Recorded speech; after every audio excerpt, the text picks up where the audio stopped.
The lights flash. The world applauds. Their names echo in arenas, on movie sets, across boardrooms and stock tickers. Their faces are everywhere in screens, on covers, on stages, and with each glance, they seem untouchable.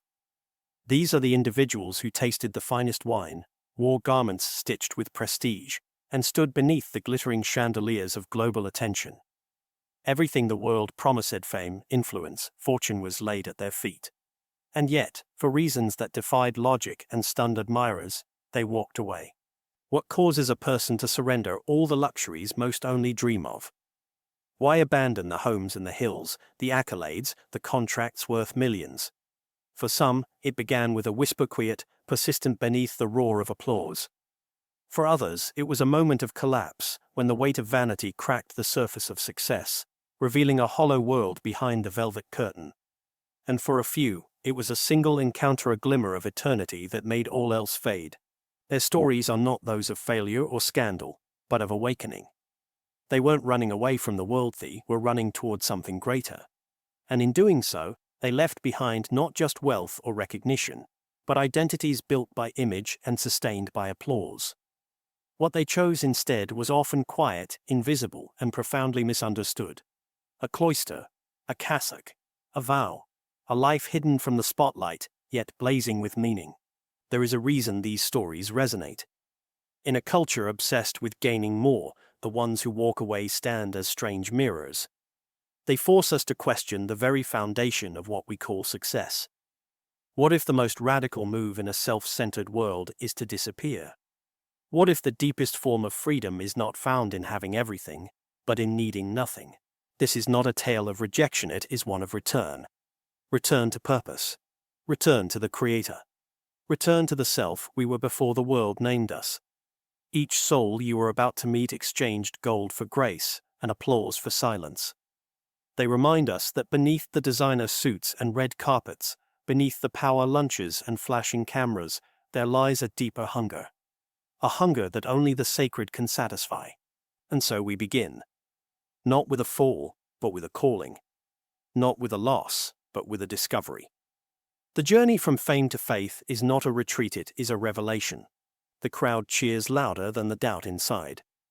Cameras flash, fans scream, contracts are signed with pens dipped in gold. On the outside, it is a world of flawless smiles, curated moments, and overflowing praise. But when the stage lights dim and the makeup is washed away, something quieter waits in the shadows. A silence, a question, a heaviness fame cannot lift. Celebrity life promises everything. It whispers that once you are known, you will be whole. That once you are envied, you will be enough. It builds a palace of mirrors, where each reflection is brighter than the last until the mirrors crack. The image remains, but the soul behind it begins to blur. The adoration that once felt like oxygen turns thin. The laughter from crowds begins to echo, but never truly reach the heart. Behind the luxury cars and designer suits, behind the exclusive parties and magazine covers, many discover a strange emptiness zone that no amount of applause can fill. It is the loneliness of being loved for something you're not. The fatigue of always performing. The burden of being praised while privately unraveling. When the spotlight becomes a cage, even the most lavish freedom feels counterfeit. There are stories too many to count, of actors who can no longer feel joy, of musicians surrounded by people yet haunted by isolation, of moguls who achieve everything but sleep with the ache of meaninglessness. It's not failure that breaks them. It's success. The success that promised fulfillment but delivered exhaustion. The success that amplified their gifts but silenced their souls. And so begins a quiet descent. Not into scandal or disgrace, but into the deeper realization that fame is never enough. That being known by the world is not the same as being known by God. Some numb the void with substances or distractions. Others chase a higher peak, believing more fame will fix the fractures. But for a rare few, that emptiness becomes a door that opens to grace. These stories are not meant to condemn fame itself, but to unmask its illusion. To show that being visible is not the same as being whole. That joy cannot be bought with trophies or titles, and that somewhere beyond the noise and glitter, a voice calls not to be admired, but to be loved. Not to be celebrated, but to be changed. The ones who answer that voice begin a different kind of journey. A descent into humility, a climb toward truth, and ultimately, a surrender that no camera will ever capture but heaven will. There is a moment when the call becomes too loud to ignore. It doesn't shout, it stirs. It doesn't demand, it invites. But once heard, it begins to unravel everything that once seemed secure. Conversion is not a single decision, made once and neatly wrapped. It is a tearing away, a reordering of what matters, and it often comes at a steep and sacred cost. For those who have walked in the world's spotlight, that cost is measured not in theory, but in contracts, currencies, and reputations. To say yes to God is to say no to the offers others would die for. Movie deals, headlining tours, brand empires. They are not abandoned in anger or disgrace, but in quiet conviction because something deeper has been found, and it no longer allows compromise. To walk away from wealth is not just to leave behind luxuries. It is to lose the security that once cushioned every fear. It is to surrender the illusion of control that money provides the safety net, the private jets, the best doctors, the fastest solutions. Conversion, when real, does not leave room for half measures. The call is to trust not in riches, but in providence. Then comes the letting go of recognition. The world no longer watches with admiration, it watches with confusion, sometimes mockery. Friends become distant. Fans become critics. You could have had everything, they say. But the soul now knows that everything was not enough. And to stay would be a betrayal of truth. Even family can become part of the cost. Not out of cruelty, but out of fear. Parents who nurtured talent now plead for reason. Agents who built a career now feel betrayed. The weight of their disappointment lingers, a pain sharper than poverty. And yet, even then, the journey continues not out of rebellion, but obedience. This cost, though steep, is never senseless. For those who accept it, the loss becomes a kind of offering. A burnt bridge that lights the path forward. It does not guarantee comfort. It does not ensure understanding. But it makes space for something more lasting: freedom, clarity, and communion with the one who asked for everything in return for himself. Conversion is not a retreat from greatness, it is a redefinition of it. The ones who leave the world's throne for the foot of the cross do not disappear. They are hidden, but not lost. Broken, but not abandoned. And in time, they learn that the highest call is not to be followed, but to follow. Not to be praised, but to be faithful. The spotlight was never meant to blind, but often it does. Its heat flatters, its glow deceives. And yet, within its harsh glare, God sometimes speaks. Not with thunder, but with stillness. Not with force, but with love. There are storosquiet, strange, undeniable off souls who met the divine not in retreat, but right there on the stage, under the cameras, surrounded by applause. One woman stood in front of thousands, the roar of the crowd washing over her like a wave.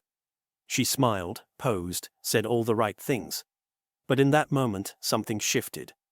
The energy that once thrilled her now felt empty. Her eyes scanned the crowd, and instead of joy, she felt a void. It wasn't depression, it was clarity. Later that night, alone in her dressing room, she wept without knowing why. And in that silence, she felt it. A presence. Not imagined. Not scripted. A presence that pierced her heart and whispered, "There's more." Another man was accepting an award, the kind that marked him as the best in his field. But as he held it, surrounded by flashing bulbs and adoring faces, he felt a strange detachment. As if his body was present, but his soul was elsewhere. Days later, a friend handed him a Bible, almost as a joke. But something made him open it. And in a hotel room high above a city that worshipped him, he read words that felt like they were written just for him. Words about light, about surrender, about truth. He didn't understand it all. But he understood enough to know he was no longer alone. A singer, celebrated for her voice, spoke later of how she used to feel most alive on stage. But one night, mid-performance, she forgot the words. Not from nerves, but from an overwhelming sense that she was singing for the wrong audience. That night, she didn't return to her suite. She walked for hours, speaking aloud to no one, and finally to someone. She had always believed in a higher power. But that night, it believed in her. These encounters don't follow a formula. They are not the result of retreat or ritual. They happen in the places we least expect: award shows, stadiums, film sets, private jets. But the thread is always the same: a heart finally ready to listen. God doesn't wait until the fame fades. He walks into the spotlight. He whispers through the noise. And for those who dare to hear him there, the spotlight becomes a doorway not to greater glory, but to deeper surrender. She was once the face of beauty, gracing the covers of the world's most prestigious fashion magazines. Her walk was known in Milan, her image adored in Paris, her presence demanded in New York. Cameras followed her like shadows, and every outfit she wore became a trend. To many, she had everything: youth, fame, influence, and a fortune most could only dream of. But beneath the designer gowns and the dazzling lights, something deeper stirred. A restlessness. A longing no amount of applause could silence. She often spoke of how the makeup never fully covered the emptiness. How the late-night after-parties, the champagne, and the flattery began to lose their flavor. Behind the confident poses and flawless smiles, she found herself staring into hotel mirrors, asking quietly, "Is this all there is?" The question lingered long after the cameras stopped flashing. It wasn't a scandal or a breakdown that changed her life. It was a retreating invitation from a friend to spend a weekend at a convent just outside Florence. She accepted it without much thought, imagining it might be a quiet getaway. But there, among the silence, among women who had chosen a life completely unlike hers, something broke open. The stillness unnerved her at first. No schedules, no fittings, no phones, just the rhythm of prayer, the simplicity of meals, and the strange, piercing peace of women who had nothing yet lacked nothing. She returned to the world shaken. Bookings came in. Photographers called. Runway invitations were sent. But something had shifted. Her heart, once drawn to the spotlight, now yearned for the shadows. She began canceling appearances. Her agent begged her to reconsider. Brands offered more money, but none of it reached her. The hunger was gone. Months later, in a move that stunned the fashion world, she vanished. No farewell interview. No grand announcement. Just a letter to those closest to her. "I have found the one who sees me without makeup, without image, without expectation, and he is enough." Today, she wears a habit instead of couture. Her world is one of silence, not runways. She wakes before the sun and sings not for crowds, but for Christ. The life she once lived now feels like a distant dream, but she does not regret it. In fact, she says she only truly began living the day she walked away. Her story is not one of loss, but of freedom. She left the world of fashion not because she hated it, but because she found something more beautiful, something eternal. And in that choice, she reminds us that the greatest transformation doesn't happen in the makeup chair. It happens in the soul. He once stood beneath the bright lights of Hollywood, where his name rolled in silver across movie posters, and his face lit up cinema screens across the world. The roles he played were legendary heroes, rebels, lovers, and the box office proved he was a man the world couldn't look away from. Interviews painted him as charming, elusive, magnetic. Directors fought for him, tabloids followed him, and fans waited hours for a glimpse outside velvet ropes. But what no one knew was that, beneath the glamour, he carried a silencion that no script could write away. He spoke, years later, of how the applause never quite reached the core of him. Of how, in between takes and premieres, he felt like a ghost drifting through a life everyone else adored. His success brought him everything except peace. There was always another role, another deal, another distraction. He drowned in admiration, yet ached for something authentic, something lasting. The deeper he went into the machine of fame, the more he felt like a man playing a part, not just on set, but in his own life. Then came a film that took him overseas. A quiet town, an old cathedral, a chance meeting with a priest after a late-night walk. It wasn't dramatic. It wasn't even planned. But something in that conversation unraveled him.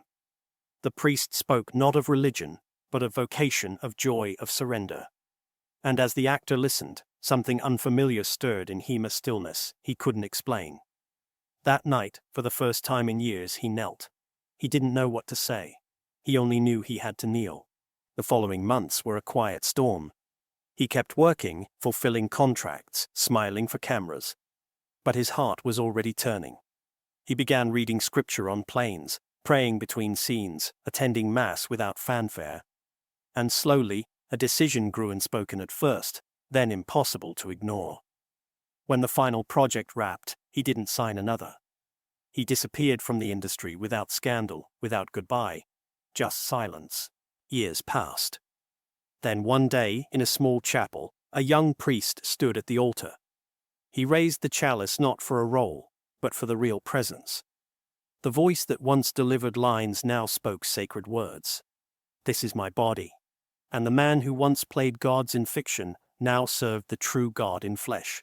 People still recognize him now and then, their eyes widening with surprise. But he only smiles. The man they remember is gone, not in shame, but in resurrection.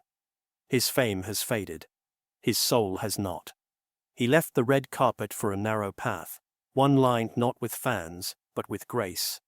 And in doing so, he found what Hollywood never offered: a life not of performance, but of presence. A role not earned, but given. A priesthood that will never end. He built empires out of code. In his early 30s, he was already a legend in Silicon Valley. His algorithms revolutionized how people communicated, consumed, and lived. Investors lined up to fund his vision. Magazines called him the next great innovator. He spoke on global stages, advising world leaders, quoted by economists and entrepreneurs alike. His net worth soared past numbers that most could hardly imagine. And yet, beneath the shine of success, something inside him was quietly unraveling. He had every option, every advantage, every comfort. Private jets, oceanfront villas, a life curated by design. But late at night, when the devices were turned off and the silence crept in, he would stare at the ceiling and feel an ache he couldn't name. He had given the world connectivity but had never truly felt connected. Not to people. Not to purpose. Not to himself. His soul, though cloaked in privilege, was starving. The moment everything changed wasn't loud. It wasn't a crash or a collapse. It was a visit. On a trip to South America, meant as a brief philanthropic photo op, he found himself walking through a slum. It was meant to be routine: shake hands, donate, leave. But as he sat with a child who smiled despite having nothing, something inside him cracked. He saw a joy that didn't need wealth, a dignity that didn't depend on status. And in that tiny moment, beneath a tin roof, he saw God. Not in theory, not in theology, but in the face of the poor. He returned to his world, but he was not the same. He tried to resume meetings, to focus on product launches, but the weight of excess pressed heavier than ever. Within the year, he made a decision that stunned everyone around him. He resigned, liquidated his assets, quietly gave away nearly everything: foundations, shelters, clinics, anonymous donations that would never bear his name. Then he disappeared from the world of tech, not into retirement, but into service. Today, he lives among the poor he once visited. No longer as a guest, but as a brother.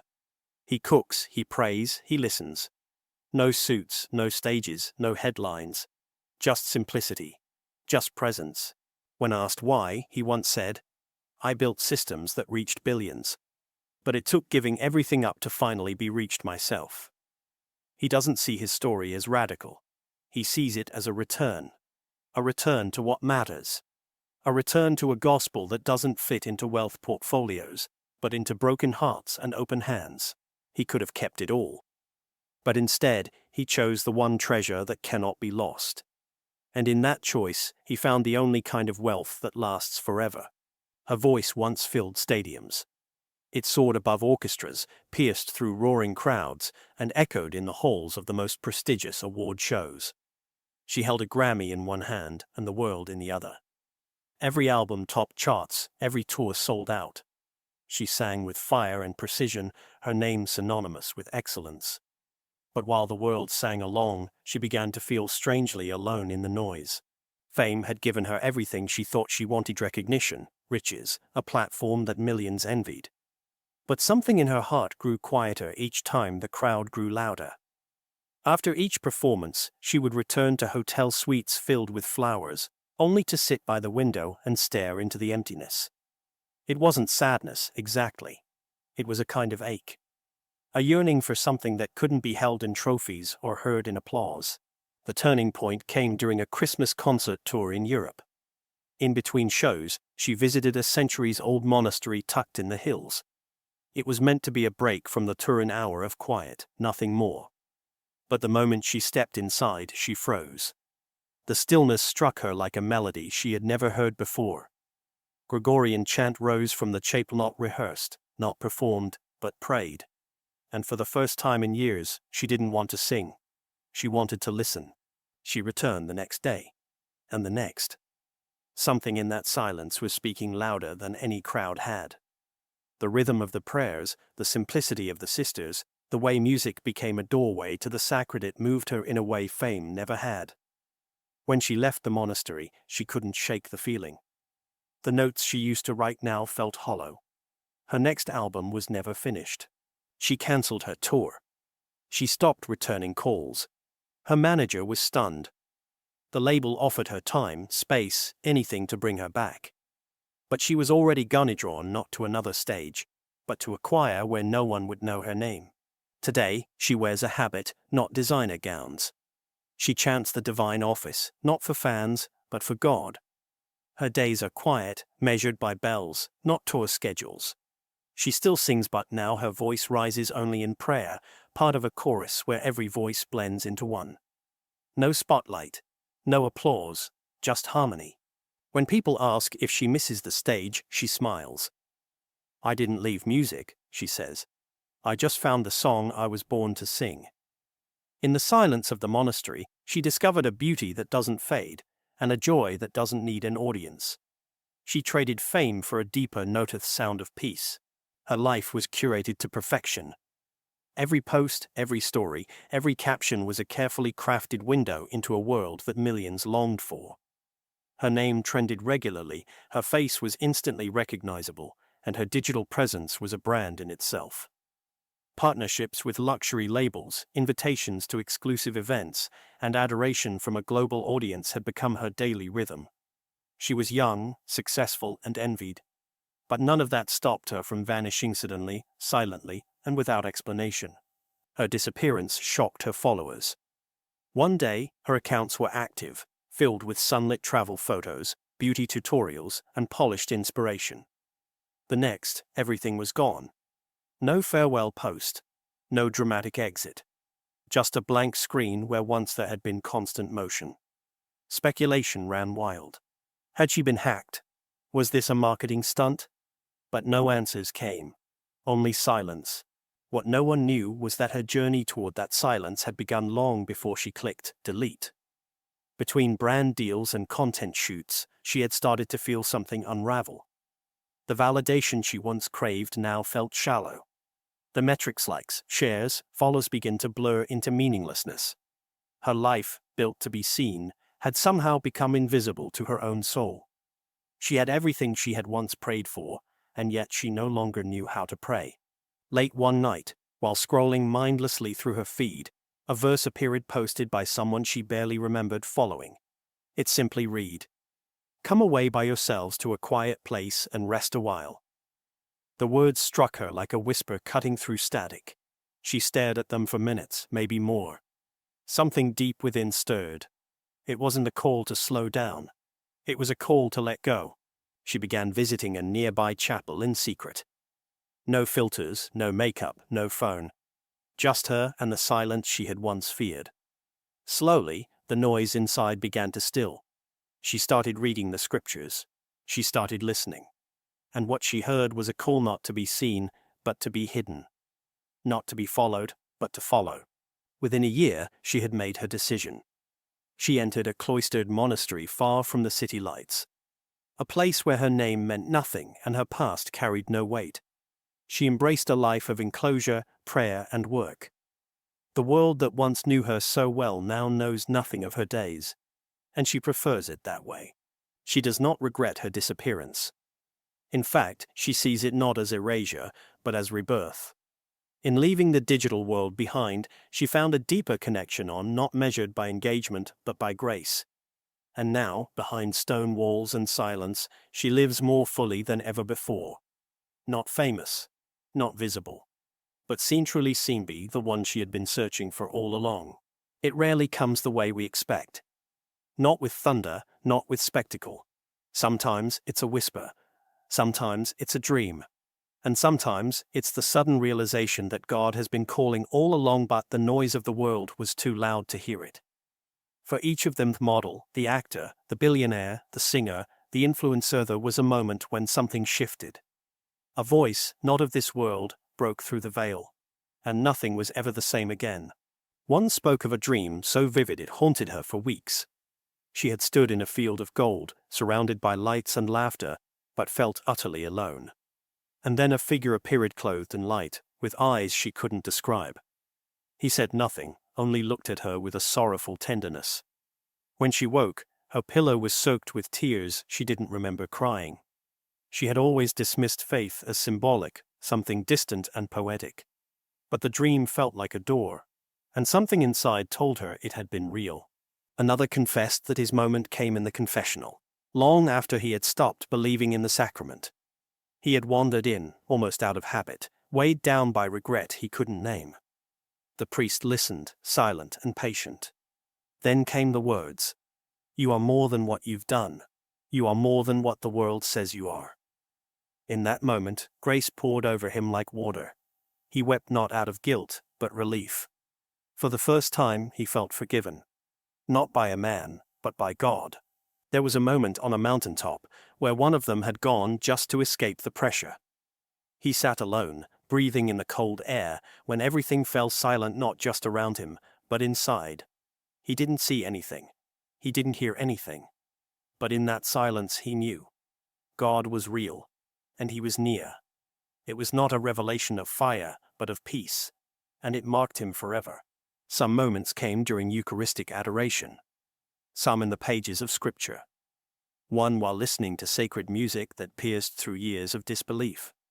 Each encounter was different, but all of them shared one thing: clarity. The kind that strips away every excuse, every mask, every doubt. It wasn't always convenient. It rarely made sense. But it was undeniable. It demanded a response. The voice that changed everything was not loud, but it was clear. Not pushy, but powerful. It didn't demand submission, it invited love. And for those who listened, the call was not to do more, achieve more, be more. It was to come home. And once heard, that voice echoed forever in their souls, drawing them from stages, towers, studios and screens into the arms of a truth too beautiful to ignore. The hardest part wasn't leaving the fame. It wasn't saying goodbye to the wealth, the lights, the stages. It was watching the people they loved most struggle to understand. Conversion is not just a private surrender, it's a public departure. And when that departure doesn't follow the logic of the world, it leaves behind confusion, disappointment, and silence that cuts deeper than applause ever could. Many thought their loved ones would celebrate the transformation, the newfound peace, the deeper purpose. But instead, they were met with disbelief. You're throwing it all away. This is just a phase. You need help. Parents who had sacrificed everything for their success now watched them walk away from it. Siblings questioned their judgment. Friends drifted. Some begged them to reconsider. Others just left. One former celebrity recalled how her mother couldn't even look her in the eye after she joined religious life. "I raised you to be a star," she said through tears, "and now you've disappeared into obscurity." What felt to the daughter like a calling felt to the mother like abandonment. The misunderstanding wasn't rooted in hatred, it was born of heartbreak. And that made it all the more painful. For the public figures, the fallout was swift. Headlines questioned their sanity. Comment sections turned cruel. Former fans called them hypocrites, cowards, deluded. A few even accused them of betraying their influence. "You had a voice," they wrote, "and now you've gone silent." But what no one understood was that the silence was the voice. The withdrawal wasn't sham, it was obedience. Some lost contracts. Others lost relationships. Invitations stopped arriving. Platforms fell silent. The fame they once carried like a crown was stripped away, and in its place came a strange kind of exile. But even in the pain, they did not waver. Because they had seen something the world could not yet see. And once you've touched eternity, even rejection feels temporary. But it wasn't all sorrow. Over time, some family members softened. One father, once furious at his daughter's decision to enter the convent, eventually came to visit her. When he saw her behind the grill, radiant and at peace, he began to cry. "I thought I lost you," he whispered, "but I think I just found you." Not every relationship healed. Not every friend returned. But those who stayed, the few who dared to walk with them into the unknown, found themselves changed too. Because witnessing someone give up everything for God isn't just puzzling, it's powerful. Facing family, fans, and fallout meant embracing a new kind of poverty. The poverty of misunderstanding. But in that loss, they found something unshakable. A love that doesn't depend on approval. A joy that doesn't need to be explained. And a truth that, even when unrecognized by others, still burns like fire in the soul. She once dressed the elite. Her creations walked the runways of Paris, adorned the covers of fashion magazines, and shimmered beneath the spotlights of red carpets. Her name was whispered backstage with reverence, a signature known for precision, elegance, and vision. Celebrities flew across oceans for her fittings. Her fabrics were stitched with luxury and her life woven with ambition. But beneath the applause and the acclaim, something quieter was unraveling. Not her career, her heart. She had achieved everything she had once dreamed of. Her designs were selling. Her studio buzzed with energy. And yet, she would return home each night to silence that felt hollow. Her fingers, once proud of the garments they brought to life, began to tremble with a strange unrest. Beauty surrounded her, but meaning escaped her. Her world was measured in patterns and trends, but her soul was asking questions the industry could not answer. The moment that changed everything came during a late-night walk through a quiet cathedral. She had wandered in by accident, at least, that's what she thought. The candles flickered gently, the marble cold beneath her heels. There was no choir, no crowd. Just stillness. She sat down, unsure why, and stared at the altar. And there, in the hush of that sacred space, something inside her broke open. She didn't hear a voice, but she felt a pull, a gentle, aching pull toward something holy, something hidden. She returned to the cathedral the next day, and the day after that. Then came the questions. The spiritual director. The retreat. And the whisper that grew louder. Leave it behind. At first, she resisted.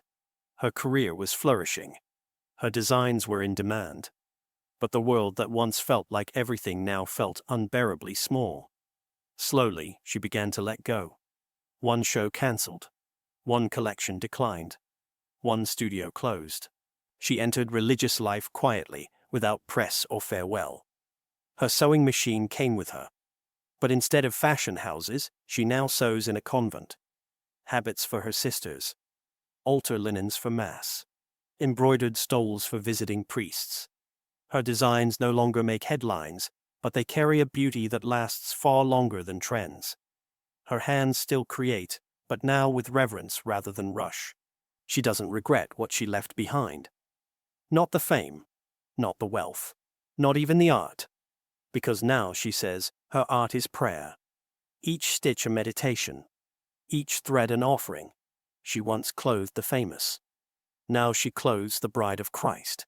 And in that quiet convent workshop, beneath the hum of her machine and the soft prayers that echo through the halls, she has found a joy she never knew existed. A joy not worn for the world to see, but worn in the soul. He was born for the spotlight. Fast, powerful, and fiercely disciplined, he rose through the ranks of professional sports with unstoppable momentum. His name became a chant in stadiums, his face splashed across billboards and endorsements. He didn't just play, dominated. Gold medals, championship rings, and record-breaking feats followed him like shadows. Sports analysts praised his technique, fans worshipped his presence, and brands lined up to attach themselves to his image. He had it all: money, glory, and global influence. And then, in the prime of his career, he walked away. The decision stunned the world. But for him, it had been a slow and sacred burn. Between the stadium lights and press conferences, something had begun to stir deep within him.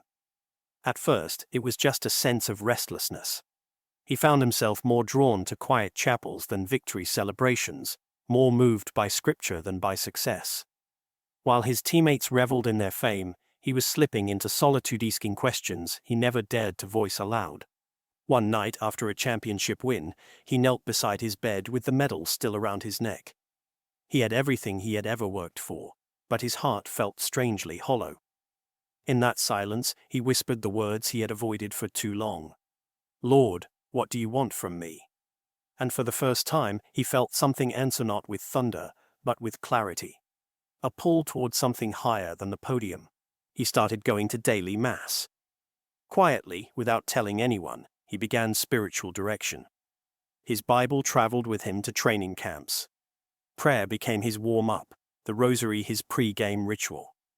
The more he listened, the more he knew. His life was meant for something more eternal than trophies. When he announced his retirement, reporters were speechless.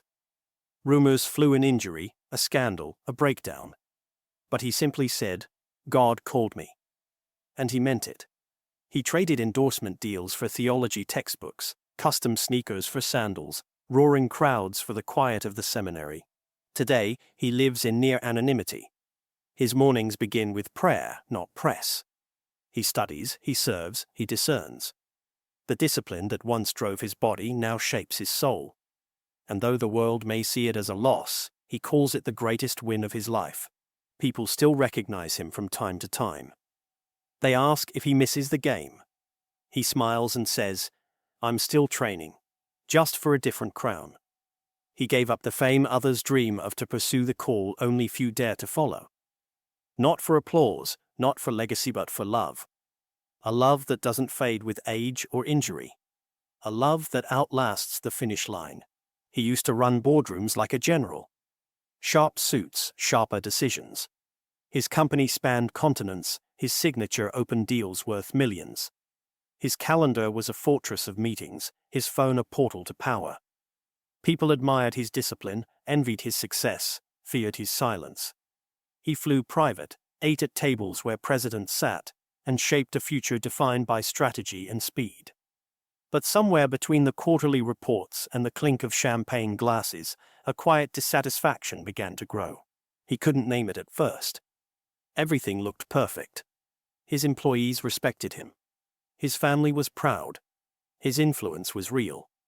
But the more he succeeded, the less he felt alive. Late at night, looking out at cityscapes from the glass towers he once dreamed of reaching, he began to wonder why none of it stirred his soul.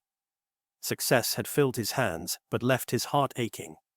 What was the point of all this motion, if it led nowhere eternal? The moment everything changed came unexpectedly. A business trip took him to a developing country, where he had been invited to speak about economic growth. After his keynote address, he visited a local mission school almost as an afterthought. He walked through dusty paths, greeted children with bare feet and wide eyes, and something inside him cracked. One little boy, holding a torn notebook like treasure, looked up and said in perfect English, "Thank you for coming. God bless you." It was the first time in years that a blessing didn't sound empty. He returned to his hotel in silence, unable to eat, unable to sleep. That night, instead of reviewing profit projections, he opened the Bible in the nightstand drawer. The verse that met him felt aimed straight at his soul. "Where your treasure is, there your heart will be also." He closed the book and wept. It took a year, but he left it all behind. He sold his shares, handed over the company, and disappeared from the world of finance. No farewell tour. No media frenzy. He slipped away quietly and reappeared months later barefoot, in a village far from city lights. He now teaches math to children who have never seen a skyscraper. He helps build homes from clay, not concrete. He preaches the gospel, not growth charts. His life is harder now. The food is simpler. The comforts are gone. But he has never felt richer. He says he used to fly over the world. Now he walks with it. He used to manage millions. Now he serves dozens. And in their smiles, their prayers, their stories, he has found what no market could ever offer. He once led with influence. Now he leads with love. And though his new path is hidden from headlines, it is known in heaven. He left his empire behind not to lose everything, but to finally gain what he never had: peace. There is a kind of courage the world rarely recognized, courage to walk away from everything it celebrates. Not out of failure, but freedom. Not because one lost the world, but because they found something greater. They left mansions, real ones, with manicured gardens, imported marble, and rooms that echoed with affluency, not in disgrace, but in surrender. And they stepped into monasteries where silence replaced luxury and the only wealth was time carved out for God. The contrast is almost jarring. Where once there were towering windows with city views, now there are stone walls and flickering candles. Where once there were closets filled with tailored fashion, now there is one simple robe, the same worn every day. Gourmet meals have given way to plain bread and soup, served in silence. The buzz of constant travel, calls and meetings has been exchanged for a life paced by prayer and the rising of the sun. But the strange truth is, they call it gain. They do not speak of what they gave up with bitterness, but with a kind of peace that unsettles those who still chase what they left behind. In the stillness of the monastery, they discovered what their mansions could never offer: rest that reaches the soul, purpose not tied to performance, and love that demands nothing but presence. Simplicity isn't deprivation. It's clarity. In the monastery, there is no room to hide behind status, wealth, or charm. What remains is the heart, laid bare before God. And for those who once lived surrounded by admiration, this stripping away is not a loss, it is a healing. Detachment was not something they mastered overnight. It came with tears, with longing, with nights where the silence felt too loud. But over time, the grip of the old life loosened, and they came to see that detachment is not about rejecting the world in anger. It's about choosing not to be owned by it. One former executive, now a monk, once said, "I used to think the world belonged to me. Now I belong to God, and that's far better." There is no press release when someone lays down their ego. No headlines when someone gives up everything for a life hidden from view. But heaven sees, and heaven rejoices. They left mansions not because they were fleeing comfort, but because they were chasing something more beautiful than comfort. Truth. They live now not for impressions, but for eternity. And in their detachment, they have become truly free. Not poor in spirit, but rich in grace. And the stillness they now keep is not empty. It is filled with God. She once lived in the glow of flashing cameras, her name etched into award statues and shouted across red carpets. Critics called her a revelation. Directors called her magnetic. She had a presence that filled every scene and a voice that carried both vulnerability and power. Her films broke records, and her face became one of the most recognizable in cinema. She was elegance, ambition, and brilliance wrapped in one. But while the world applauded, she began to feel herself slipping away slowly, quietly, like the final frame of a film fading to black. In interviews, she always knew what to say. In photos, she always knew how to stand. But the truth followed her, unspoken, into every hotel room and dressing room. A quiet ache. An emptiness that success only widened. She had achieved the dream, but somewhere in the noise of admiration, she had lost the sound of her own soul. The applause grew louder, but she could no longer hear God. She had grown up with faith, the kind passed on through whispered prayers and Sunday masses. But fame had replaced mystery. Until one film shoot brought her to an old cathedral, meant to be a backdrop.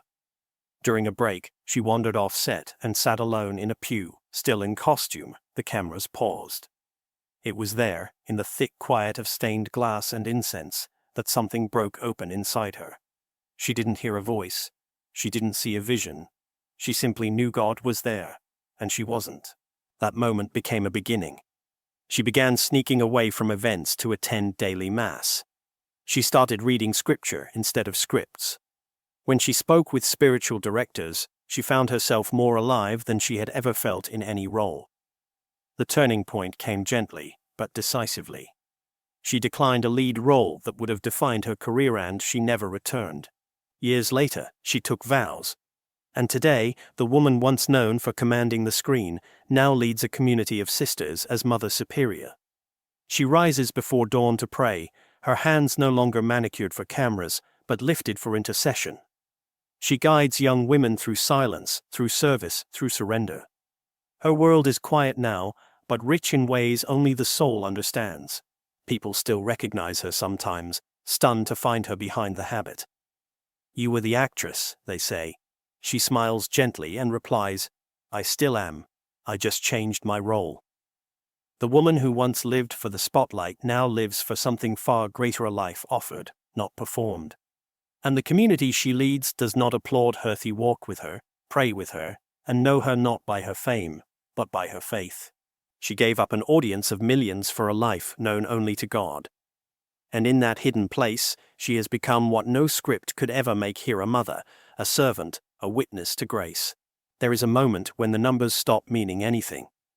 Not because they've run out, but because they've lost their weight. For those who once measured their worth in salaries, investments, and property portfolios, detachment didn't come easily. It arrived slowly, through a series of quiet realizations. That money can buy attention, but not love. That it can build empires, but not peace. That it can open every door, except the one that leads to joy. They didn't hate money. They simply outgrew the illusion that it could save them. Each one of them had once lived in a world where value was determined by what could be acquired. Cars, homes, watches, influence. It was all within reach. And for a while, it satisfied. Until it didn't. Until the thrill of the new wore off quicker each time. Until the closets filled, but the heart emptied. Until the wealth that promised freedom became a chain of obligations, appearances, and fear of loss. What they feared losing most was not the money, it was what they might discover if they had to live without it. But grace has a way of rearranging the soul, gently pulling it toward something more. And in time, they began to let go. Not in one dramatic gesture, but in 1,000 daily choices. Fewer possessions, simpler meals, anonymous donations, quiet acts of generosity that no one would ever see. They walked away from contracts, emptied accounts, and chose to live among the poor, not out of pity, but out of communion.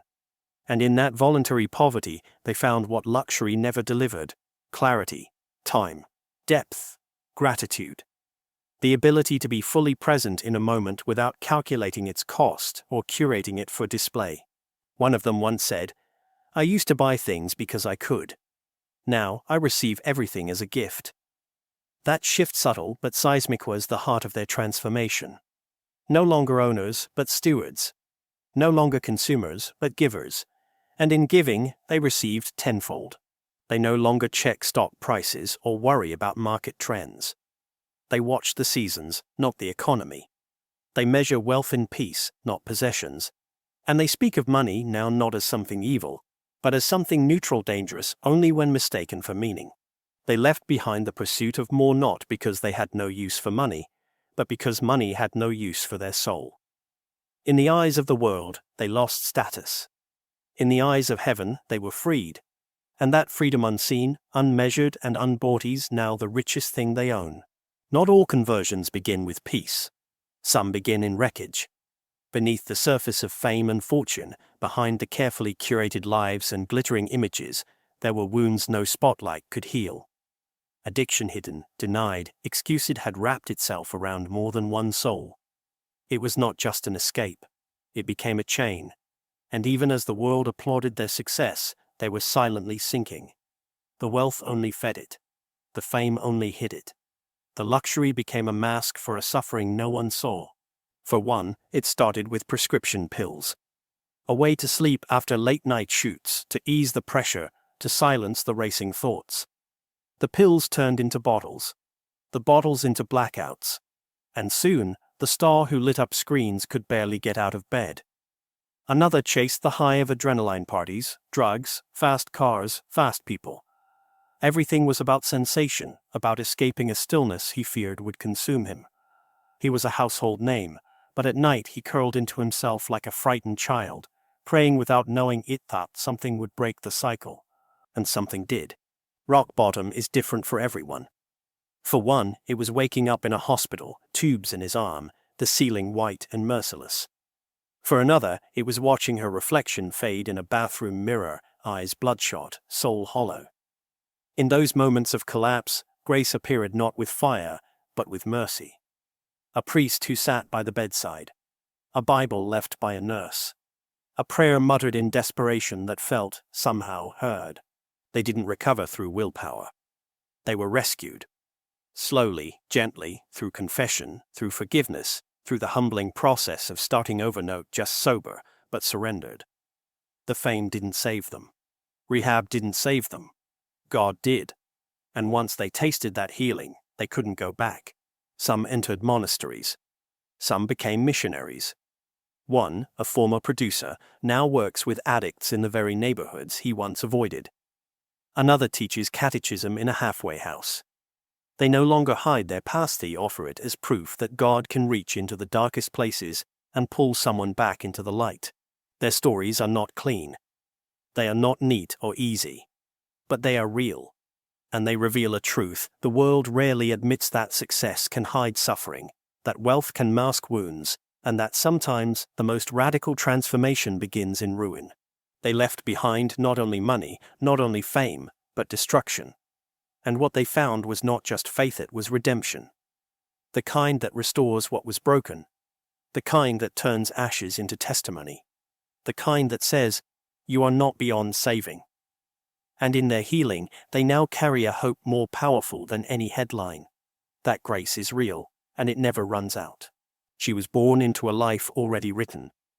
The daughter of a global magnate, her name appeared on the front row guest lists of fashion weeks and philanthropic galas long before she could even spell it.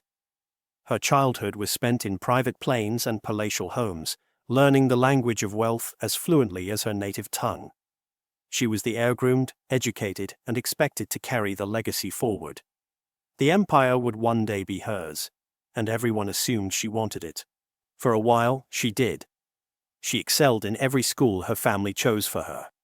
She learned how to speak in public, how to manage brands, how to move through the world like someone the world should follow.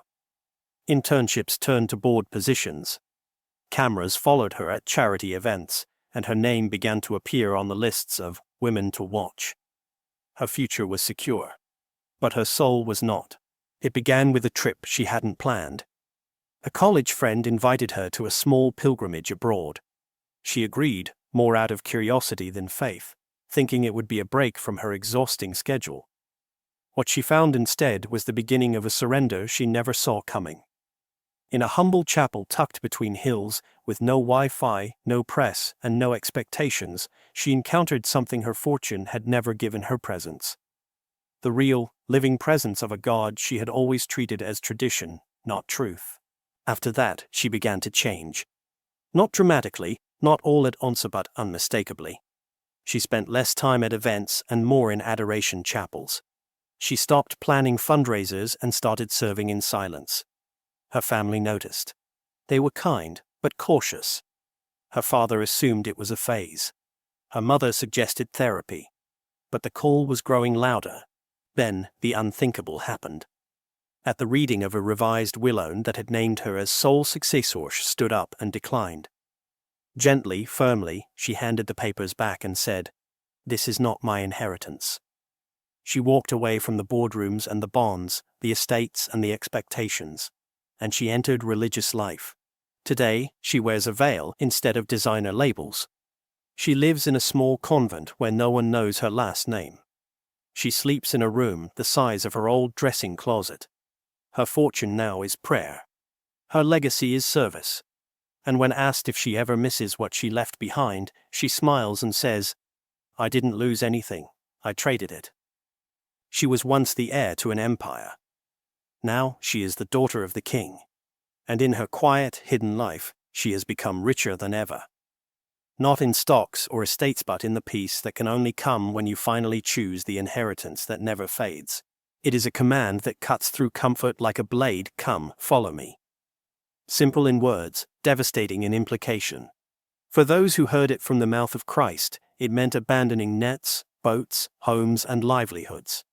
For those who hear it today, it asks no less. It is not a suggestion. It is not a metaphor. It is an invitation to step away from the known and into the wilderness of surrender. And those who accept it rarely return unchanged. The stories you've encountered are not just inspiring. They are echoes of scripture, modern parables of what happens when the soul chooses eternity over applause, truth over treasure, love over luxury. These men and women didn't just convert. They left everything. Not because they were forced to, but because something more beautiful had called them out of the fog. Their witness is not tidy. It is radical. And in a world obsessed with gaining more, their loss looks like failure until you look deeper. Christ did not say, "Add me to your life." He said, "Lose your life for my sake, and you will find it." That's what they did. They lost the identities they had built, the wealth they had earned, the futures they had been promised. But in that losing, they found something no mansion or spotlight could ever offer: freedom. The kind that doesn't depend on how others see you, but on how God sees you. The kind that doesn't wear out or wear off. In the eyes of the world, their choices make little sense. Who trades millions for poverty? Who walks away from a platform that could reach millions to pray in silence unseen? Who leaves comfort for crosses? But the gospel has always turned the world upside down. The rich young man in Scripture walked away from Jesus because the cost was too high. These men and women walked away from the world because the reward was too great. This is what it means to be a radical witness, not just to speak of God, but to live in a way that makes people stop and ask, why would anyone do that? The answer is always the same: because love asked, and they said yes. They didn't become perfect. They became faithful. They didn't gain influence. They gained clarity. And in their letting go, they made room for grace to move in and reshape everything. The call to leave everything is not about escaping the world. It's about loving something more than the world. It's about answering Christ with your whole life, not just your Sunday voice. And while few are asked to give up everything, all are asked to be willing. These stories show what happens when someone says yes, not halfway, not eventually, but completely. It is the gospel made flesh again in our time. And it reminds us that Christ is still calling. The question is, are we ready to follow? They never set out to become saints. None of them woke up one morning with a plan to abandon everything. They were artists, executives, influencers, athletes, people with dreams wrapped in gold and futures shaped by admiration. And yet, something ancient stirred in them, something wild and holy that whispered of a different path. And so, they let go. Just as Francis threw off his fine clothes in the public square. Just as Claire slipped away in the night to follow poverty. Just as Augustine wept in the garden, torn between desire and surrender. These modern souls, like those before them, heard the calend answered. The names we revere now as saints once carried the weight of worldly ambition. Francis wanted glory as a knight. Claire was born into nobility. Augustine chased pleasure with eloquence and pride. They were not born hollow, they were transformed. Their greatness did not begin with perfection. It began with letting go. And in that letting go, grace carved a new life out of the old. So it is with these men and women today who have traded the fleeting for the eternal, not in some distant century, but in our own. They wear different clothes, no veils instead of velvet, sandals instead of styltus, but their hearts burn with the same fire that once ignited the early church. Like Francis, they walk away from inheritance to live among the poor. Like Claire, they find joy behind cloistered walls, where silence sings louder than applause. Like Augustine, they wrestle through darkness to find a God who waited patiently in their restlessness. Their journeys echo those of saints, not just in sacrifice, but in joy, a joy rooted not in what was lost, but in what was finally found. To the world, their choices look like waste. But sainthood has always looked foolish to those who measure life in trophies and titles. Holiness never chases attention, it walks away from it. And that is why it leaves a mark. These modern saints in the making have not escaped the world. They've illuminated it. Not by climbing higher, but by going deeper. Not by standing out, but by laying down. And in doing so, they remind us that sainthood is not a relic of the past, it is alive and unfolding, in quiet corners and hidden hearts. They will likely never be canonized.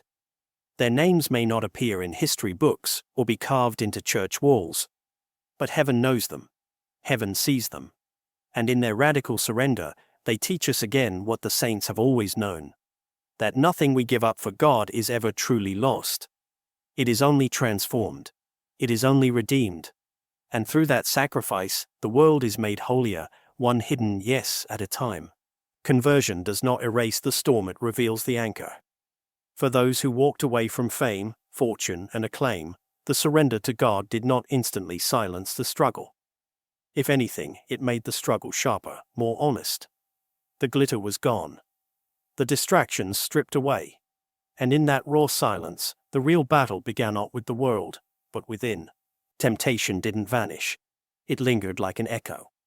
The memory of applause, the craving for admiration, the hunger to be seen didn't disappear overnight. Some wrestled with old desires, the pull of pleasure that had once dulled their pain. Others battled the whisper that maybe they had made a mistake. That maybe this hidden life, this silence, this surrender, was just a beautiful illusion. Doubt crept in like fog, slow, subtle, uninvited. And then there was the darkness no one warned them about. The quiet depression that sometimes follows a great letting go. They had stripped themselves of the world's noise, only to hear their own inner emptiness more clearly. They didn't miss the lifestyle, but they missed the clarity, the certainty, the confidence that used to come so easily when everything was scripted, scheduled, applauded. In this new life of faith, the path was often dim. The answers came slower. The comfort didn't always arrive. But through it all, they stayed. They stayed in the chapel, even when God felt far. They stayed in community, even when loneliness pressed in. They stayed on their knees, even when their prayers felt dry. And slowly miraculous pace came. Not as a rush, but as a steady, quiet warmth. Like a sunrise after a long night. It didn't take away the battle. It just gave them something stronger to fight with. This peace was not the absence of pain. It was the presence of God in the middle of it. It was knowing, finally, that they didn't have to earn love, perform holiness, or pretend to be whole. They could be broken, doubtful, and still chosen. Still held. Still His. Some said they found joy in the most unexpected place while scrubbing floors, folding linens, or sitting in the stillness of early morning prayer. Joy not born of circumstances, but of surrender. Joy that didn't need to shout. It was enough to know they were where they were meant to be. Spiritual battle is real, and they faced it not as heroes, but as pilgrims. And through every doubt, temptation, and silent night, they discovered that God does not demand perfection, only permission. Permission to enter the heart. Permission to transform it. And in saying yes again and again, they found the peace the world cannot give, a peace that doesn't depend on applause, success, or clarity. A peace rooted in presence. In grace. In God. What they let go of was visible titles, contracts, followers, assets. But what they gained after the surrender is harder to measure, though infinitely more lasting. Gone were the headlines, the red carpets, the executive lounges. In their place came something far quieter, far richer. Joy that didn't waver with applause, purpose that wasn't tied to performance, and a vision no longer trapped in the fleeting present, but anchored in eternity. They had once lived for success, for recognition, for that next milestone that promised fulfillment. And every time they reached it, it faded. But after they let go, the chasing stopped. And in the stillness, they found something better than happiness. They found joy. Not the kind that disappears when the lights go out, but the kind that lingers in silence. In the sound of morning prayer. In the simple work of hands. In the gaze of someone being loved without condition. Purpose returned in ways they never expected. Their lives, once scheduled down to the minute, opened up into a deeper rhythm. Not dictated by deadlines, but by devotion. They no longer asked, "What's next?" but "What is needed?" They swept floors, planted gardens, cared for strangers, and sat for hours with those the world had forgotten. And in doing so, they felt more alive than they ever did in boardrooms or stadiums. The work was humbler, yes, but it was sacred. Every task became an offering. Every day, a liturgy. And then came the vision. The long view. The one that doesn't fade with age or collapse with a market crash. Eternity became real. No longer a vague hope, but a guiding horizon. They stopped building their lives around what could be lost, and started building around what would never end. Their choices were no longer shaped by what they could gain, but by what they could give. They no longer feared being forgotten, because they knew they were known.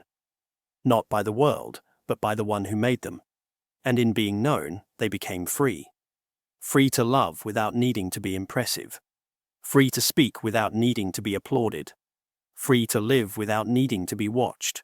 This is what they gain in peace that doesn't depend on circumstances, love that doesn't wear out, and a mission not found in resumes, but in surrender. They gave up the temporary and received the eternal. They let go of fame and became witnesses. They let go of fortune and became rich in grace. And though the world may never fully understand what they chose, heaven does. Because what they gained is not a life of less, but a life finally full.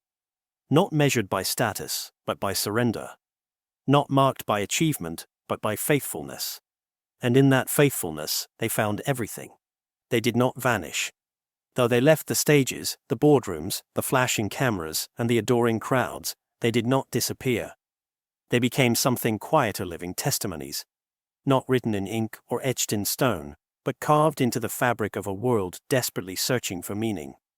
Some became voices again, but in a different key, writing books not to impress, but to confess.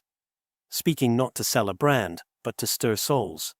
Their words now echo with humility, their stories offered like open hands, showing the cost of surrender and the beauty it brings.